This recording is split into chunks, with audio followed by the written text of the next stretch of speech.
আমাদের দুজনকে চা দাও তো। হ্যাঁ, সাথে দুটো বিস্কুটও দিও। আচ্ছা, ঠিক আছে।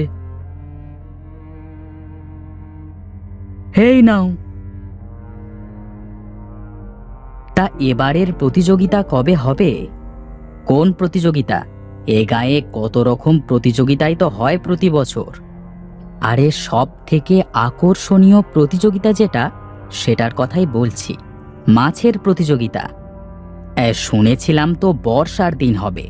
বড় পুকুরের জল বাড়লে তখনই নাকি শুরু হবে।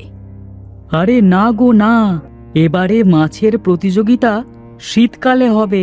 সেদিন কাকাবাবু এসে বসেছিলেন, গল্প করলো, তাই শুনতে পেয়েছি। শীতকালে? শীতকালে আবার মাছের প্রতিযোগিতা হয় কিভাবে? তখন কি আর জল বেশি থাকে নাকি? হ্যাঁ, তাই তো।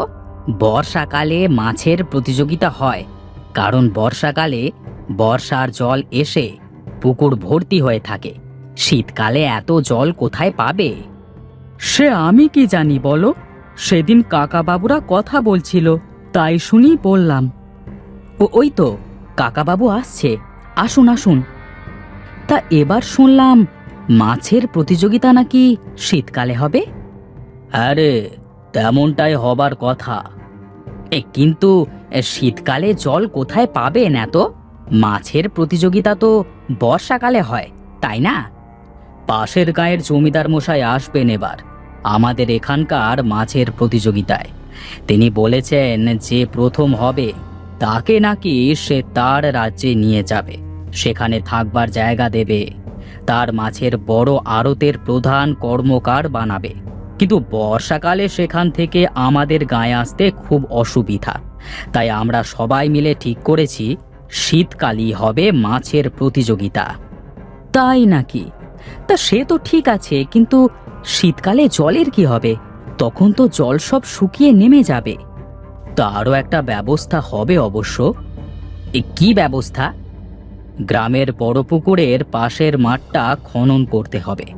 বর্ষার জল সেখানে এসে জমা হলে সেখান থেকে আর বেরোতে পারবে না। সেখানেই হবে মাছের প্রতিযোগিতা। হ্যাঁ, তা ভালো ভালো। এবার কোন মাছটাকে প্রতিযোগিতায় লাগাচ্ছেন? এবার ভাবছি বিনিমি লাগাবো। ওর গায়ের জোর বেশি, খুব দ্রুত জিতেও যাবে। তা তোমরা কোনটাকে লাগাবে? হ্যাঁ, আমি তো লাগাবো আমার আংশুকে। আমার তো একটাই মাছ, ফণি। ওকে ছাড়া আর কাকেই বা লাগাবো? আমি গরিব মানুষ, মাছ কেনবার পয়সা থাকলে আমিও কিনতাম। ফণি, এই ফণি, বাইরে আয়। জি মালিক। তুই আবার ঘুমাচ্ছিস? তোকে না বললাম প্রতিযোগিতার জন্য তৈরি হতে? জানিস এবার প্রতিযোগিতা হবে শীতকালে। এবারের প্রতিযোগিতায় যে জয়ী হবে, পাশের গাঁয়ের জমিদার মশাই তাকে নিয়ে গিয়ে তার মাছের আড়তে রাখবে। সব মাছেদের দেখাশোনা করবার সুযোগ সে পাবে। যদি এবারে তুই জিতিস, তাহলে আমি সেই সুযোগ পাবো। আমি জিতবো কিভাবে মালিক? আমি তো ঠিক মতো খেতেই পাই না, আমার শরীরে কোনো রকম শক্তিও তো নেই। আমি কি করব বল? আমি নিজেই তো ঠিকমতো খেতে পাই না। আমার এত সামর্থ্য নেই যে আমি তোকে পেট ভরে খেতে দেব। আমায় ক্ষমা করিস। মন খারাপ করবেন না মালিক, আমি সর্বোচ্চ চেষ্টা করব এবারে জেতার জন্য। আংশু, আংশু, শিগগিরই ওঠ। কি রে, ওঠ বলছি। সারা দিন শুধু খাস আর ঘুমাস। জি মালিক।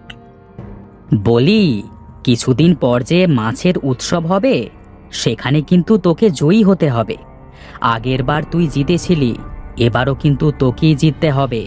এবারে জিতলে পাশের রাজ্যের জমিদারের বাড়ি গিয়ে তার মাছের আড়তের উপর রাজত্ব করতে পারবো। যদি তুই এবারে না জিতেছিস, তোকে আমি বিষ খাইয়ে মেরে ফেলবো, এই বলে দিলাম। আমি চেষ্টা করব মালিক। অভ্যাস কর, অভ্যাস কর, এখন থেকেই অভ্যাস কর। বনিমি, এই বনিমি, ওপরে উঠে আয় বলছি। কি হয়েছে মালিক? বলছি, প্রতিযোগিতার দিন কিন্তু চলে এসেছে। এবারে কিন্তু তোকে জিততে হবে। খাবারই তো দেন না, জিতবো কিভাবে? চুপ কর হতচ্ছাড়া, যা বলছি তাই করবি। তাড়াতাড়ি জোগাড় যন্ত্র কর। যেভাবে পারিস জিততে তোকে হবে। ওই নকুল আর মুকুলের মাছকে তোকে হারাতেই হবে।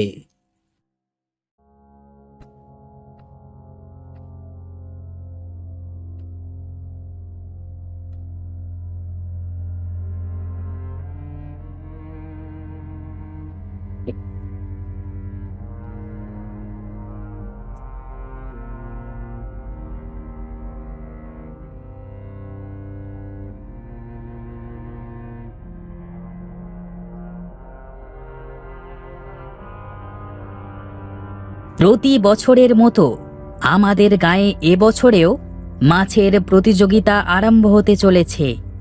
এবছর আমাদের গ্রাম থেকে 4 জন মাছের প্রতিযোগিতা করবে। প্রথম কাকামশাই এবং তার মাছ বনিমি। দ্বিতীয় নকুল ও তার মাছ আংশু। তৃতীয় মুকুল ও তার মাছ ফণি। চতুর্থ হরি ও তার মাছ কুঁড়ি। এবারের মাছের প্রতিযোগিতায় যে জয়ী হবে, পাশের গ্রামের জমিদার মশাই তাকে তার মাছের আড়তের সম্পূর্ণ দায়িত্ব দেবে। থাকা খাওয়ার জন্য পর্যাপ্ত জায়গা এবং খাবার দেবে। মাসে মাসে পর্যাপ্ত পরিমাণে অর্থ প্রদান করবে। আমাদের আজকের প্রতিযোগিতার প্রধান অতিথি পাশের রাজ্যের জমিদার মশাই, যিনি এই মুহূর্তে আমাদের মাঝেই চলে এসেছেন। এবার প্রতিযোগিতা শুরু হবে। 1, 2, 3 শুরু করো। মার বেটা, মার মার, একদম মেরে ভর্তা বানিয়ে দে। মার বলছি, মার, আরো জোরে মার, নিজের সর্বশক্তি দিয়ে মার। না জিতে ফিরবি না কিন্তু বনিমি। মার বেটাদের, মেরে হারিয়ে দে। জিততে তোকে হবেই। সাবধানে ফণি, সাবধানে। দেখিস তোর আবার চোট যেন না লাগে।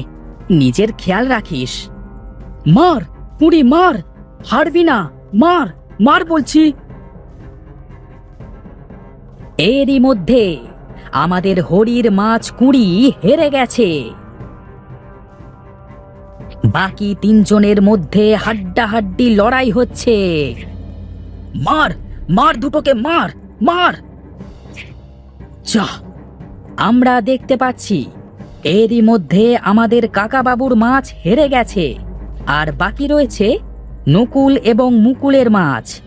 আমরা জানি নকুল এবং মুকুল খুব ভালো বন্ধু, কিন্তু এই প্রতিযোগিতায় তাদের কি বন্ধুত্ব টিকে থাকবে? দুজনের মধ্যে লড়াই হচ্ছে। না জিতলে মনে আছে তো আমি কি করব?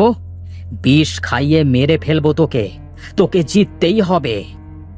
এরই মাঝে আমাদের মুকুলের মাছটি আহত হয়ে গেছে। তার শরীর দিয়ে রক্ত ঝরছে। ফণি, ছেড়ে দে, ছেড়ে দে। ওকে তুই পারবি না। তোর জীবন আমার কাছে সবার আগে। তুই মরে যাবি। ছেড়ে দে, ছেড়ে দে ওকে। ছাড় বলছি, ছেড়ে দে। এ কি, এ এক আশ্চর্য দৃশ্য আমরা আজ পর্যন্ত প্রতিযোগিতায় দেখেছি।